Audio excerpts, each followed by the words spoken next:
అసలు సభ జరిగేటప్పుడే పెట్టుకోవద్దు, అత్యవసరమైతే పెట్టుకుంటే కూడా 5 నిమిషాలు 10 నిమిషాలు టీ బ్రేక్లో 10 నిమిషాలు పూర్తి చేసుకొని రావాలి. 3-3.5 గంటలు చెక్కిచ్చే పేరిట సభను వాయిదా వేసి విలువైనటువంటి సమయాన్ని వృధా చేసినారు. ప్రజా సమస్యలు చర్చకు రాకుండా సభను వాయిదా వేసుకొని గంటల తరబడి ఇవాళ సభా సమయాన్ని ఈ ప్రభుత్వం వృధా చేసింది.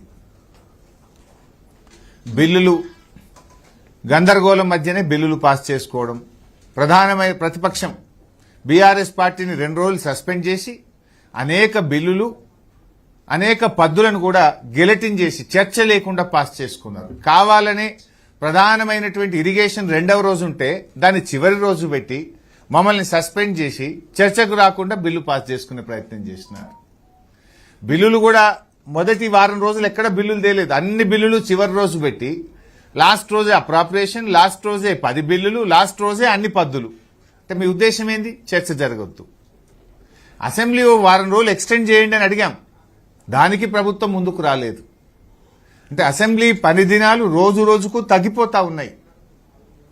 ఆ హేట్ స్పీచ్ బిల్లు తెచ్చి లాస్ట్లో పెట్టిండ్రు. అనేక విమర్శలు రావడంతో తోక ముడిచిన పరిస్థితి. మేము ఏదైనా ఇష్యూస్ ప్రజా సమస్యలు మేము ప్రస్తావిస్తే పద్దులున్నాయి కదండి, పద్దుల మీద మాట్లాడండి అంటారు.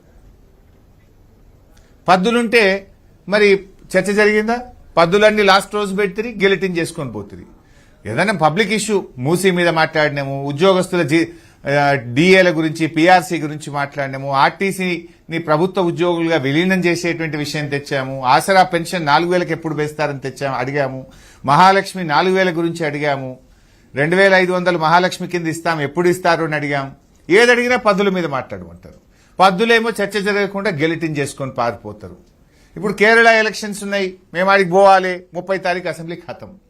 అంటే మీ కేరళ ఎలక్షన్ మీకు ముఖ్యం కావచ్చు, ఈ రాష్ట్ర ప్రజలకు రాష్ట్ర శాసనసభ ముఖ్యం. బీఆర్ఎస్ పార్టీకి ఈ రాష్ట్ర ప్రజలు మాకు ముఖ్యం, ప్రజా సమస్యలు మాకు ముఖ్యం.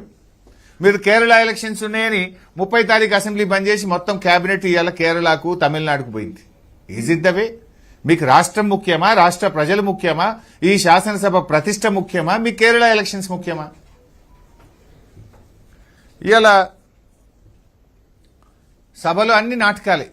ఏది చర్చిద్దామన్నా అటెన్షన్ డైవర్షన్ పాలిటిక్స్. సభలో నాటకాలు జాలేయట, ఇంకా పోయి రవీంద్ర భారతిలో నాటకాలు వేసిండ్రు. అరే ఉన్న టైమే తక్కువ, సభలో మాట్లాడదాము అంటే లేలే గేమ్స్ ఉన్నాయి 4 గంటలకు అసెంబ్లీ ఖతం, నాటకాలు ఉన్నాయి 4 గంటలకు అసెంబ్లీ ఖతం. ఇవాళ సభలో చేసే నాటకాలు జాలేయటగా బయట పోయి నాటకాలు చేసిండ్రు. ఇలా బిజినెస్ కు సమయం సరిపోతలేదు, అసెంబ్లీ పని దినాలు పెంచండి అంటే పని దినాలు పెంచరు. 3 గంటలు 4 గంటలు సభను వాయిదా వేసుకొని చర్చ జరగనియ్యరు. ఇంకా ఇది చాలదన్నట్టు ఆటలు నాటకాలు.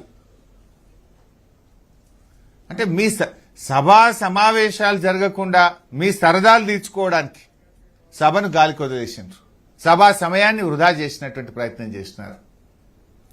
పొంగులేటి గారి అవినీతిని మేము సాక్ష్యాధారాలతో సహా బయట పెడితే ప్రజల దృష్టి మరల్చడానికి డైవర్షన్ పాలిటిక్స్.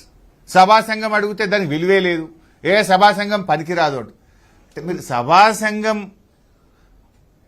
తక్కువ చేయడం అంటే శాసనసభను తక్కువ చేయడం, అసెంబ్లీకి శాసనసభ్యులకు ఉన్న గౌరవాన్ని తగ్గించడం. శాసనసభా సంఘం అంటే ఏంటి?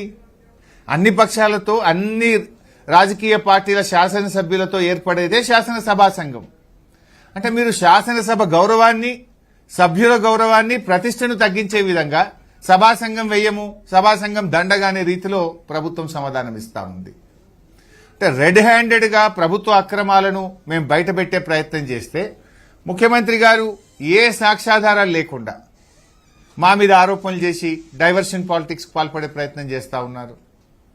అంటే అవినీతి నుండి మంత్రి గారిని కాపాడడానికి 2 రోజుల పాటు బీఆర్ఎస్ పార్టీ ఎమ్మెల్యేలను సస్పెండ్ చేసి బిల్లులను గెలటిన్ చేసి పాస్ చేసుకొని పోయిండ్రు. అసెంబ్లీ నాటకాలు బయట నాటకాలను నడిపింది 2 రోజులు. మేముంటే వాళ్ళ ఆటలు సాగవని, వాళ్ళను మేము ప్రశ్నిస్తామని మమ్మల్ని సస్పెండ్ చేసినారు. ఇవాళ ముఖ్యమంత్రి గారు, బట్టి విక్రమార్క గారు, ఉప ముఖ్యమంత్రి గారు మా బడ్జెట్ చింపుతారా అని మాట్లాడే ప్రయత్నం చేస్తా ఉన్నారు. ఎస్ చింపినాం. ఎందుకు చింపినాం? మీ బడ్జెట్లో ఏమి లేదు డొల్ల గనక మీ బడ్జెట్ కాయిదాలు చింపి మా నిరసన తెలియజేసినాం. బడ్జెట్లో మీరు ప్రజలకు ఇచ్చిన 6 గ్యారెంటీలు లేవు గనక చింపి మా నిరసన తెలియజేసినాం. మీరు పెట్టింది 3వ బడ్జెట్, ఇక మిగిలింది ఒకటే బడ్జెట్. మీకు మీ ప్రభుత్వం గెలిచిన దాంట్లో 3.5 సంవత్సరాలు అయిపోతుంది ఈ బడ్జెట్తో. ఇక మిగిలేది ఒకటే బడ్జెట్. 100 రోజుల్లో 6 గ్యారెంటీలు అమలు చేస్తామని మొదటి గ్యారెంటీ అవ్వాతాతలకు 4,000 పెన్షన్ మీరు 3 బడ్జెట్లలో పెట్టలేదు. 1 కోటి మంది మహిళలకు నెల నెల 2,500 ఇస్తామని 3 బడ్జెట్లలో పెట్టలేదు. మహిళలకు మోసం, అవ్వాతాతలకు మోసం, రైతులకు మోసం, నిరుద్యోగులకు మోసం, విద్యార్థులకు మోసం, రాష్ట్ర ప్రజలందరినీ మీరు మోసపు చేసిండ్రు గనక మీ మోసాన్ని తెలియజెప్పడానికి బడ్జెట్ పుస్తకాలు చింపి నిరసన తెలియజేసినాం. చెవులో పువ్వులు పెట్టుకొని నిరసన తెలియజేసినాం.